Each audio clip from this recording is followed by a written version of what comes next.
Hello students, आज हम लोग पढ़ने जा रहे हैं partnership deed. Partnership deed is the written agreement which specifies the terms and conditions that govern partnership। Partnership क्या है? एक एग्रीमेंट है। जैसा कि हम लोग जानते हैं, पार्टनरशिप एग्जिस्टेंस में आता है एग्रीमेंट से।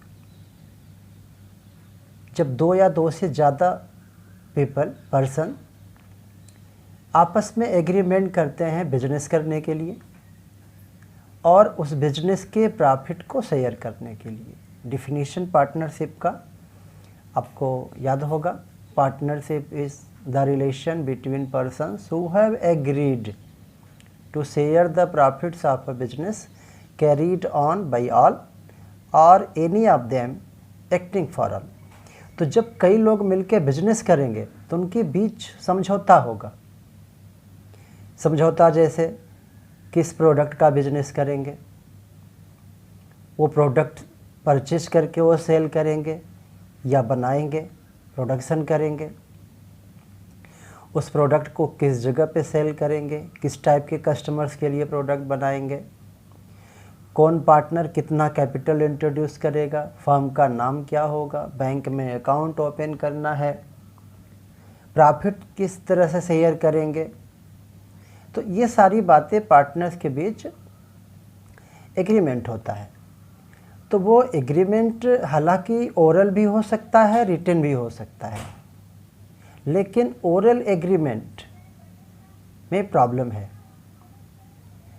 इसलिए रिटन एग्रीमेंट होना अच्छी बात है, ज़रूरी है, फ़ायदा। वैसे ज़रूरी नहीं कि हम लिख के एग्रीमेंट बनाएं, लेकिन अक्सर अगर ओरल एग्रीमेंट होगा तो पार्टनरशिप हम ज़्यादा दिन नहीं चल पाती है। उसमें डिस्प्यूट्स हो जाते हैं, विवाद हो जाते हैं। उसने बोला हम ऐसे नहीं बोले थे, वो बोलेगा हम ऐसे नहीं बोले थे। इसलिए रिटन एग्रीमेंट होना ज़रूरी है। कंपल्सरी तो नहीं है, लेकिन होना चाहिए।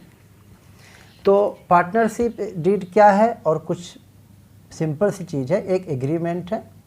उस एग्रीमेंट में क्या लिखा रहता है? Terms and conditions that govern partnership.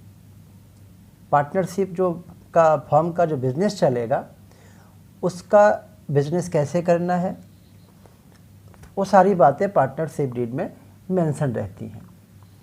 तो अब पार्टनरशिप डीड में क्या क्या बातें लिखी होती है? बहुत सारी बातें हो सकती हैं पार्टनरशिप डीड में। तो अभी हम लोग जानेंगे कि नॉर्मली क्या क्या बातें होती है पार्टनरशिप डीड। तो हम लोग पढ़ते हैं content of partnership deed.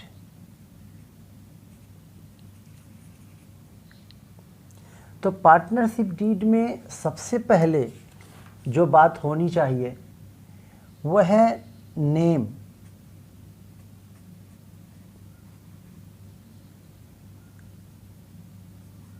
And location बोले या एड्रेस बोले ऑफ द फर्म। फर्म किस नाम से होगी? मीन्स जो दुकान चलेगी, जो फैक्ट्री चलेगी, वो किस नाम, क्या नाम होगा इसका, और एड्रेस क्या होगा फर्म का, मीन्स लोकेशन क्या होगा वो। दूसरी बात जो पार्टनरशिप डीड में मेंशन करना होता है, names and addresses of the partners. कौन कौन लोग पार्टनर होंगे? नेम्स एंड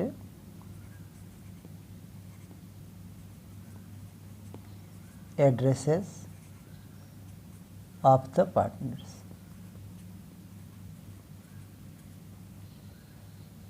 पार्टनर का नाम क्या होगा, उनका पता क्या होगा, कहाँ पे उनको हम ढूंढ सकते हैं।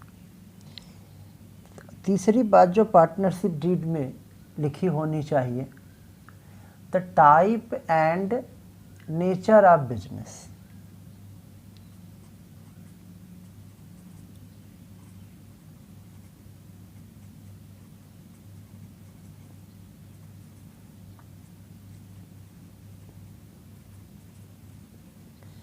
बिजनेस का टाइप क्या होगा और बिजनेस का नेचर क्या होगा। टाइप ऑफ बिजनेस मीन्स क्या, किसी गुड्स का बिजनेस है या किसी सर्विस का बिजनेस है। बिजनेस में या तो हम गुड्स का बिजनेस करते हैं या तो हम किसी सर्विस का बिजनेस करते हैं। नेचर क्या, अब नेचर बिजनेस का है, कोई मैन्युफैक्चरिंग करता है, कोई ट्रेडिंग करता है, तो किस टाइप का बिजनेस होगा ये डीड में लिखा होना चाहिए। इसके बाद जो चौथी बात पार्टनरशिप डीड में हो सकती है वो है amount of capital.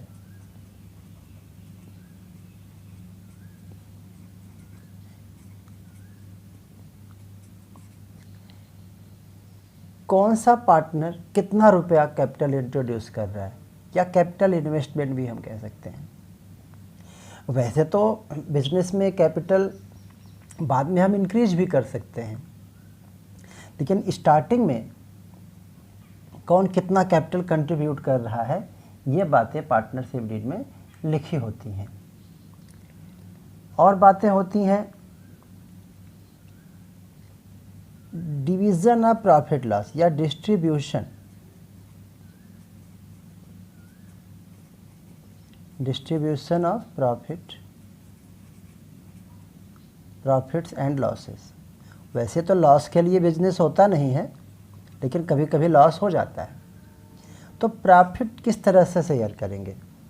Profit share करने के तरीके उनका जैसे कैपिटल के अकॉर्डिंग भी डिवाइड कर सकते हैं प्रॉफिट को, या वो अगर आपस में कोई रेशियो डिसाइड करें तो उस रेशियो में प्रॉफिट डिवाइड होगा। जो पार्टनर आपस में एग्रीमेंट होता है उनके बीच, उसी रेशियो में प्रॉफिट और लॉस को वो शेयर करेंगे। तो डीड में ये लिखा रहेगा तो अच्छा है। इसके बाद जो बात है duties of partner, duties and obligation of partners.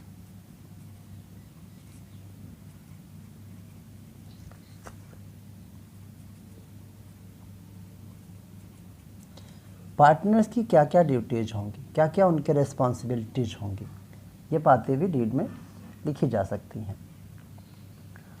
और बातें हो सकती हैं डीड में जैसे सैलरी,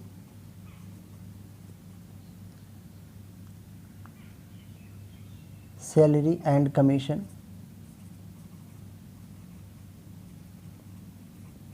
ऑफ पार्टनर्स। वैसे तो पार्टनर्स ओनर होते हैं तो उनको सैलरी क्यों देंगे, उनको कमीशन क्यों देंगे, ये क्वेश्चन आ सकता है दिमाग में। तो कभी कभी क्या होता है कि पार्टनरशिप फर्म में कोई पार्टनर ज़्यादा समय देता है, कोई पार्टनर कम समय देता है। कोई पार्टनर ऐसे भी होते हैं कि कई पार्टनर की वो बहुत कम समय देते हैं, कभी कभार आते हैं आधे घंटे के लिए, 1 घंटे के लिए चले जाते हैं। तो जो पार्टनर ज़्यादा समय दे रहा है तो उसको लगेगा भाई हम ज़्यादा मेहनत करते हैं तो हमको इसके बदले कुछ मिलना चाहिए। तो अगर सारे पार्टनर चाहें तो उस पार्टनर को सैलरी दे सकते हैं। वैसे तो पार्टनर ओनर होता है तो ओनर को तो सैलरी मिलती नहीं है, लेकिन हर एक पार्टनर फर्म का एजेंट भी है, फर्म का ओनर भी है।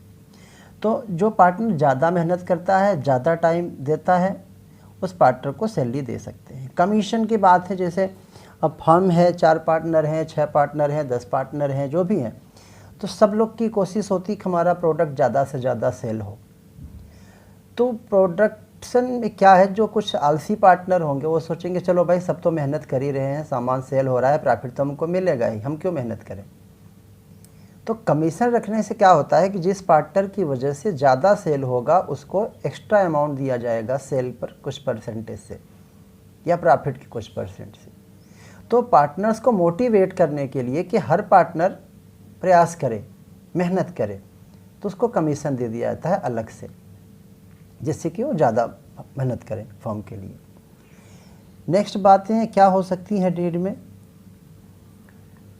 नेक्स्ट बातें हो सकती हैं ड्राइंग्स, अपने घर के एक्सपेंसेस के लिए फर्म से पार्टनर पैसे विड्रा करते हैं। तो अब ड्राइंग क्या है कि कोई पार्टनर है, उसके घर में पैसे की ज़रूरत पड़ी तो गया और फर्म से पैसे लेके चला गया। तो ऐसे क्या होगा कि अगर मनमानी ड्राइंग करेंगे पार्टनर तो बिज़नेस पे उसका बुरा इफ़ेक्ट हो सकता है। लेकिन अगर डीड में कुछ अमाउंट फिक्स कर दिया जाएगा कि पार्टनर्स कितना ड्राइंग कर सकते हैं तो थोड़ा कंट्रोल होगा, तो मनमानी लोग पैसे नहीं निकालेंगे फर्म से, क्योंकि बिज़नेस फर्म में हमेशा पैसों की बहुत ज़्यादा ज़रूरत रहती है। बिज़नेस को बढ़ाना है, एक्सपेंड करना है तो पैसे चाहिए। तो अगर पार्टनर मनमानी ढंग से पैसे निकाल के ले जाते रहेंगे तो फर्म में प्रॉब्लम आ जाती है। इसलिए चाहे पार्टनर तो ड्राइंग भी फिक्स कर सकते हैं कि कौन पार्टनर कितना रुपया अपने घर के खर्चे के लिए ले जा सकता है, अपने पर्सनल एक्सपेंसेस के लिए, तो ड्राइंग। इसके बाद terms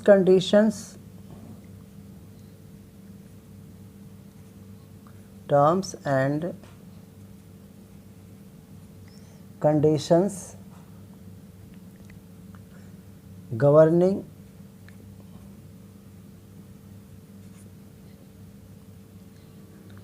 admission,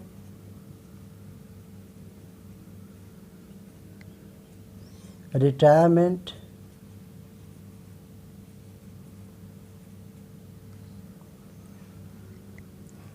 etc. or expulsion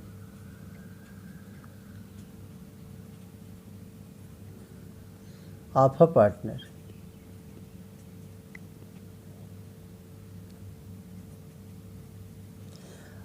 अब पार्टनरशिप है, बिजनेस शुरू हो गया, 4 पार्टनर हैं, 5 पार्टनर हैं, जो भी हैं।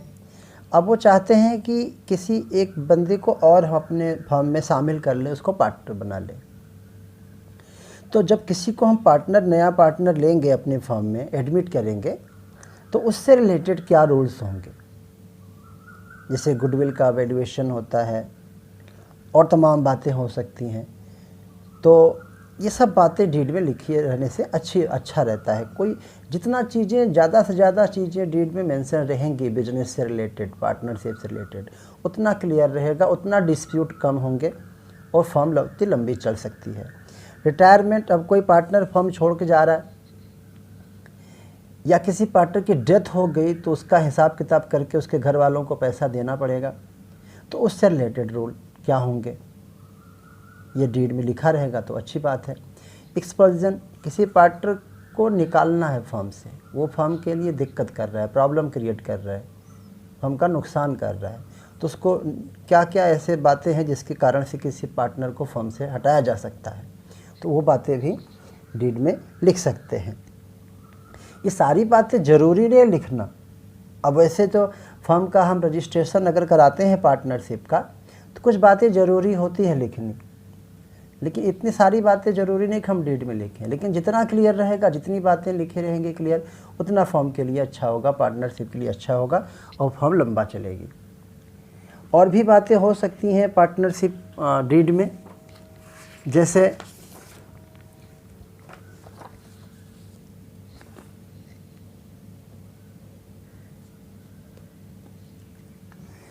है इंटरेस्ट ऑन कैपिटल।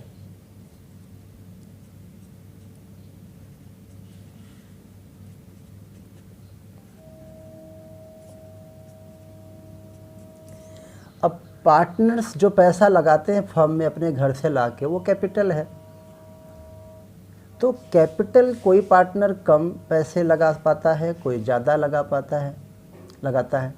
कोई 10 लाख रुपया लगाया फर्म में अपने घर से लाके कैपिटल, कोई 5 लाख लगाया, कोई 8 लाख लगाया, कोई 10 लाख लगाया, कोई 12 लाख लगाया। तो ऐसे में अगर प्रॉफिट हम इक्वल बांटते हैं या किसी और रेशियो में बांटते हैं, कैपिटल के हिसाब से नहीं बांटते, तो जो पार्टनर ज़्यादा पैसे लगाता है उसको लगेगा कि भाई हम तो पैसा ज़्यादा लगाए हैं तो हमको ज़्यादा प्रॉफिट मिलना चाहिए। लेकिन बाकी पार्टनर उसको ज़्यादा प्रॉफिट देने को तैयार रहे नहीं है कैपिटल के बेस पे, तो उसका एक रास्ता है कि इंटरेस्ट दे दे अलग से प्रॉफिट के अलावा। जो जितना पैसा लगाएगा उसको उसके हिसाब से परसेंटेज फिक्स हो जाएगा। जैसे कोई 10% हम मान लेते हैं रेट ऑफ इंटरेस्ट फिक्स किया गया, तो जिसका जितना ज़्यादा कैपिटल होगा उसको ज़्यादा इंटरेस्ट मिलेगा। जैसे 10 लाख किसी का है तो 10 लाख का 10%, 1 लाख रुपया इंटरेस्ट दिया जाएगा। जिसका 5 लाख है उसका 5 लाख का 10%, उसको 50,000 इंटरेस्ट पे किया जाएगा। तो इससे क्या होगा कि जो पार्टनर ज़्यादा पैसे लगा रहा है उसके मन में ये प्रॉब्लम नहीं आएगी, उसको मन में असंतोष नहीं आएगा कि नहीं भाई हम तो ज़्यादा लगाए हैं तो हमको प्रॉफिट ज़्यादा मिलना चाहिए। कोई बात नहीं, आप ज़्यादा लगाए तो इंटरेस्ट दिया जाएगा। जिसका ज़्यादा कैपिटल उसको ज़्यादा इंटरेस्ट, जिसका कम कैपिटल उसको कम इंटरेस्ट, ये हो सकता है। और बातें हो सकती हैं पार्टनरशिप डीड में। Interest on drawing. अब ड्राइंग क्या है?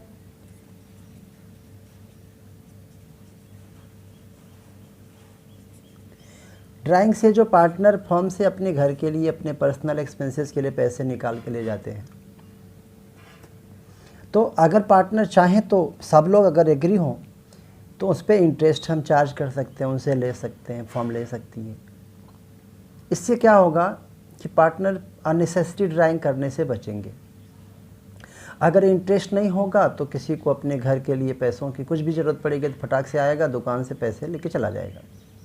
लेकिन अगर इंटरेस्ट लगा देंगे तो फिर वो पैसा फर्म से निकालने से पहले सोचेंगे कि अरे भाई हमको इंटरेस्ट देना पड़ेगा। तो इसलिए तो ड्राइंग फालतू नहीं होगी, तो उससे क्या होगा, अच्छा रहेगा फर्म के लिए। या ऐसा भी कर सकते हैं कि एक सर्टेन अमाउंट तक इंटरेस्ट नहीं लिया जाएगा, फिक्स कर दिया साल भर का कि चलो भाई आप 1 लाख रुपीज़ तक ले जाओगे तो इंटरेस्ट नहीं दोगे। लेकिन अगर 1 लाख रुपये से ज़्यादा आप ड्राइंग करोगे तो आपको इंटरेस्ट देना पड़ेगा। तो इससे क्या होगा, ड्राइंग पे कंट्रोल करना मेन इसका पर्पज़ है और कुछ नहीं। फालतू ड्राइंग न करें लोग।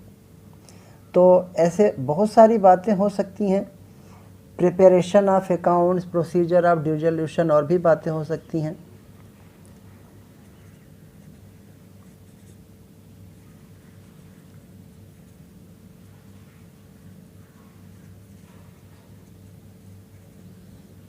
अगर फर्म बंद करनी पड़े कभी, तो उस फर्म को बंद करने से संबंधित क्या रूल होंगे, किन किन शर्तों पे फर्म बंद होगी, किस कारण से फर्म बंद होगी, फर्म बंद होगी तो हिसाब किताब कैसे होगा, ये सारी बातें भी डीड में लिखी जा सकती हैं।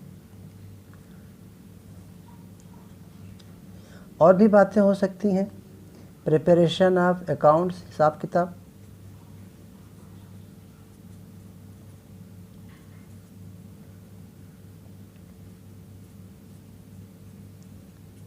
Accounts and auditing.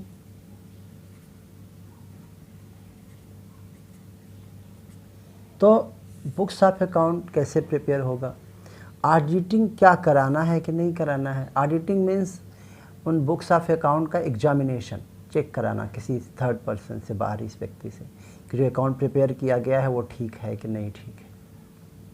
तो ये बातें डीड में लिख सकते हैं कि ऑडिटिंग होगी या नहीं होगी, होगी तो कौन ऑडिट करेगा, उससे रिलेटेड क्या रूल्स होंगे। तो इस तरह से पार्टनरशिप डीड में हम बहुत सारी बातें लिख सकते हैं, और जितना अधिक बातें लिखी रहेंगी उतना क्लियर रहेगा और डिस्प्यूट के चांसेस कम हो जाएंगे। तो इतना ही।